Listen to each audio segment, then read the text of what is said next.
കഴിഞ്ഞ മാസം കാണാതായ മലയാളി സൈനികൻ വിഷ്ണുവിനെ ബംഗളൂരുവിൽ നിന്ന് കണ്ടെത്തി. കോഴിക്കോട് എലത്തൂർ പോലീസാണ് വിഷ്ണുവിനെ കണ്ടെത്തിയത്.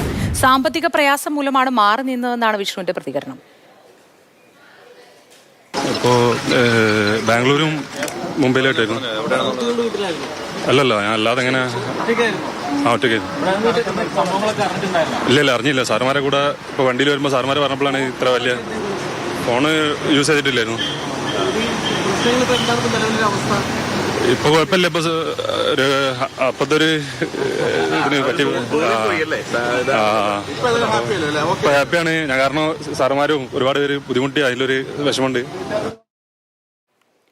അക്കൗണ്ടിൽ വന്ന ശമ്പളം ATM വഴി പിൻവലിച്ചതാണ് വിഷ്ണുവിനെ കണ്ടെത്താൻ പോലീസിന് സഹായകരമായത്.